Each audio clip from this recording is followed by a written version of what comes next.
Well, hello everyone. This is day 5. Oh, it'd be so fun when we get to when we get to double hand, triple finger, all the things in our messy draft. But it's day 5. It's day 5 of our 30-day messy draft. We've spent some time talking about what writing is, what it can look like, where drive comes from, the process of collecting things, where to start, all that kind of stuff. And so today, because I know you're in it now, you're in it and doing it, you're showing up daily, you've put aside either 8 minutes or 30 minutes, maybe 90 minutes or 3 hours in your day to get through this 30-day messy draft and create something that at the end of it, you can work with. Now, I want you to know if you're here to dabble, that's awesome too. You might not be needing to work with anything at the end of the 30 days. You might be here simply to collect, which is great. Keep going, keep going. And as you know, as you've probably noticed, I spend a lot of time talking about emergence and supporting you to find your way through the mess. So I know that if you're just dabbling, you're totally going to get taken care of here. However, there might be those of you who are here to actually bridge into a first draft, or perhaps you're working on a first draft and you're willing to work on this first draft in a messy way. So you're the people I want to talk to today, because today we're going to talk about plot. We're going to talk a little bit about structure. And mostly where I'm pointing you, the direction I'm pointing this conversation into is around impact, or around the logical progression or illogical progression of things that leads to the thing that brought you to write this piece in the first place. So why don't I start with the things that most writers do when they come to the page that honestly is a great way to start, but isn't writing. It's actually collecting. And that's the habit of thinking that a book is a bunch of happenings. So, which sounds like this. This happened, then this happened, then this happened, then this happened, then this happened, then this happened, then this happened, which led me here. And now that this happened, I know this, and now you do too. Truly, most people come to the page, they choose to write a book or to create a collection of stories because they know something, and they know something because something happened. Many of you are coming because you have a really successful Instagram following and you have a really great Instagram practice, which means you share little snippets of your knowledge all the time. Some of you are coming because you have some really great blog posts. You've been writing about a certain topic for a long time, and so you have a collection of probably, 30 great thoughts, 30 great things. And so this messy draft made sense to you. Oh, it's 30 things. I get to write about them. Awesome. So what's great about that, and what is challenging about that, is you have all the destinations. You have all the destinations of thought. You have all of the things that you're pointing to your reader. Hey, learn this. Hey, know this. Hey, I discovered this. Hey, this happened. But that doesn't make us turn the page at all. Now, what I've just described is a really great collection of the Book of Awesome, which is one of my favorite examples. The Book of Awesome is this collection of I can't even think of his name right now, so I'm not even going to try because I'll mess it up. Just look it up. Is this collection of blog posts that this author wrote because he was having a really crappy year where he and his wife split, and then his best friend committed suicide. So the way that he helped himself through it was every day he wrote a piece about something awesome.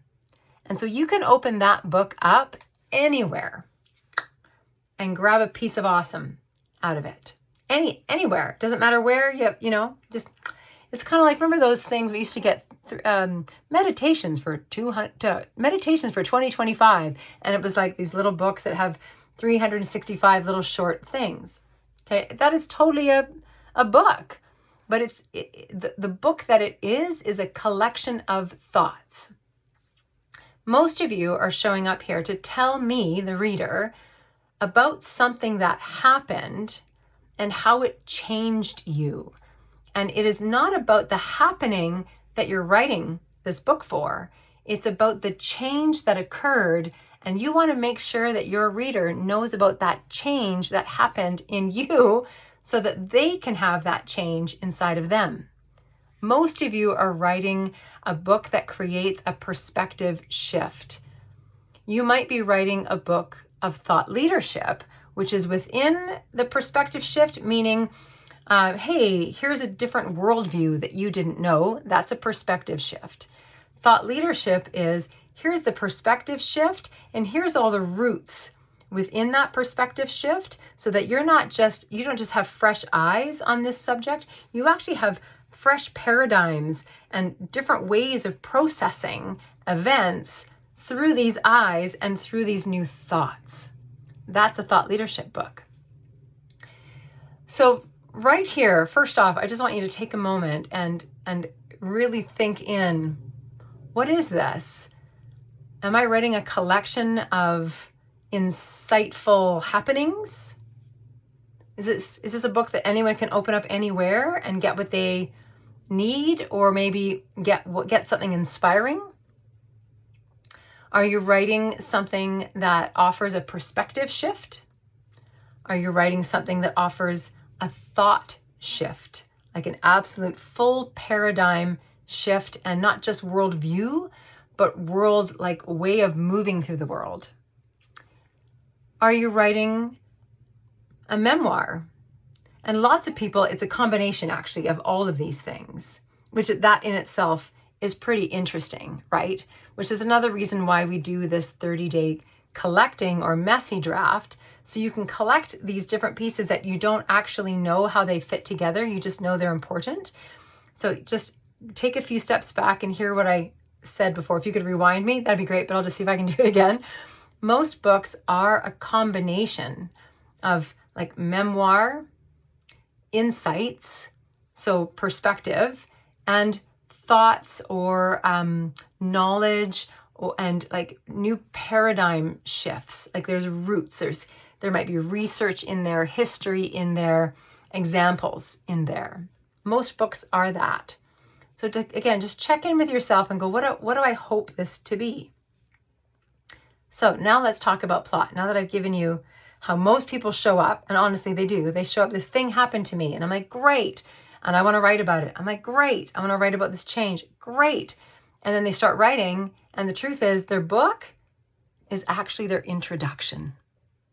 Because the introduction of a book says, I used to think this, but then this happened and it took me here. Want to come on the journey? Right? That's an introduction. That's not a book. So here's what a book is that is in the format of storytelling. Storytelling opens with, this happened, oh my God, which did this and made that happen. Or another way to say this, because of this,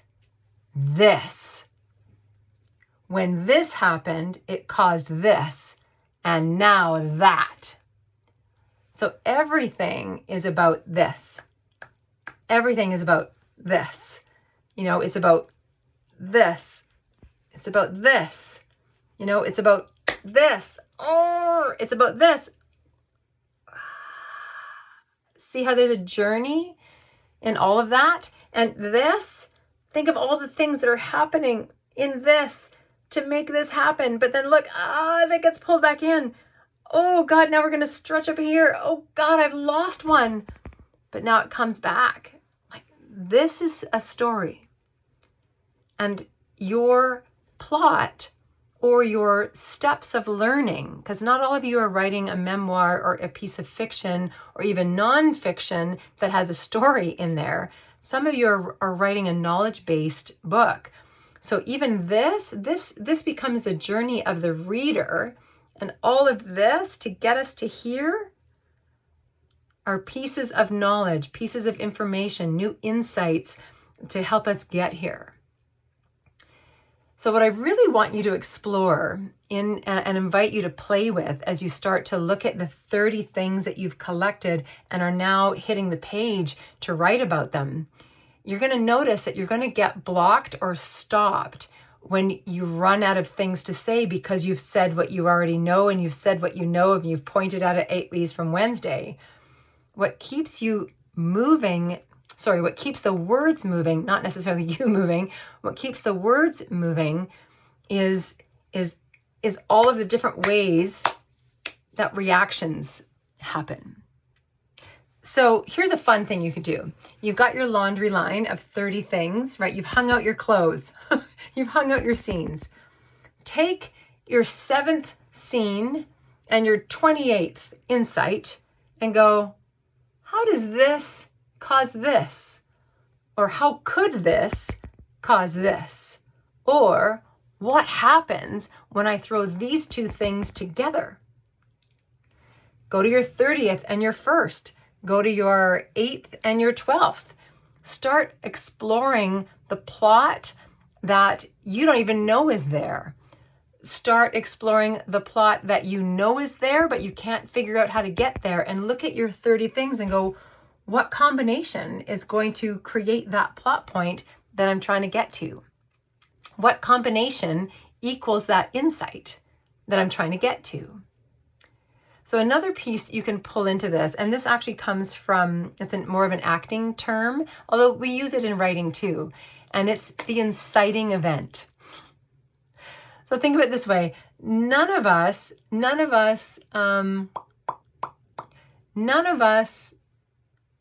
okay, here's where I'm trying to go. All of us probably brush our teeth every day. And so there was an inciting event that happened way back when we were little, and the inciting that makes us brush our teeth. And that was, our parents, somebody, who knows, said, you're not going to bed until you brush your teeth. You're not going to get whatever until you brush your teeth. Something happened that we went, oh, well, I better brush my teeth. Like every action you take started somewhere. So that's an easy one, but you almost would look at brushing your teeth like, well, there's no inciting event. Well, of course there was, or you wouldn't have known to do it. You wouldn't have known to do it. Now, of course, the more plot-oriented inciting events are things like, like this morning, we have this cat that just comes to visit our house, and I hear Trevor, bustling about, and he's like, where's that little hand vac thing? And I'm like, I don't have a hand vac thing. We don't have one. And I'm like, what happened? And he's like, oh, Dum-Dum, which is the cat, not our cat, but this lovely cat, this lovely, beautiful cat that comes to visit. Dum-Dum knocked over the candlestick. So the inciting event that brought him out there to have that conversation with me in the kitchen and he went looking for the vacuum we don't have was that the cat knocked over the candlestick. Now, again, that's a very boring example, but you could create something extraordinary. Again, pull number 7 and hold it next to number 18. How does this incite this? Or what would have to happen to make these two things work together? All to say that nothing happens for no reason. Even if it's a random act of God that happens, the random act of God is the inciting event for something else that happens as a result of the big storm, right? What makes us turn pages in books is that something creates something else to happen. Now, obstacles are a thing. I'm going to do a whole talk on obstacles later. But for this, so I know some of you are like, oh, well, let's just put an obstacle in there. Yes, exactly. Yes. We're going to talk about obstacles later. Most importantly in this one, it's simply about nothing happens in isolation. Nothing happens in isolation. So find the thing. Even if I'm telling a story about how to put mascara on, right?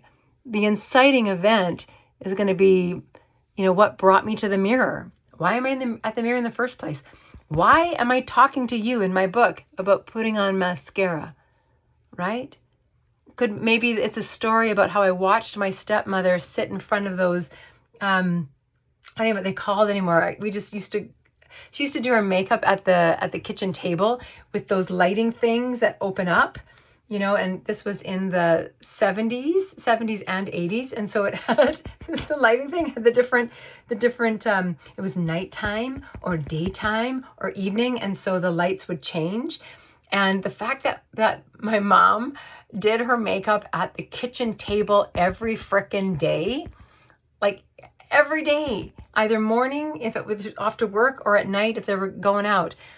Like my inciting event could be that I watched her do that. And now I'm sitting here putting mascara on for you in my writing. And I remember that. And I remember how she used to, move her hand. And that's the inciting event that leads to this story. Nothing happens in isolation. That's all I want you to know today. This is day 5 on the 30-day messy draft. Have fun with your 30 collecting what you've collected, and have fun pairing them up and seeing how one can cause the other. I believe in you. You totally got this. Now go make a mess.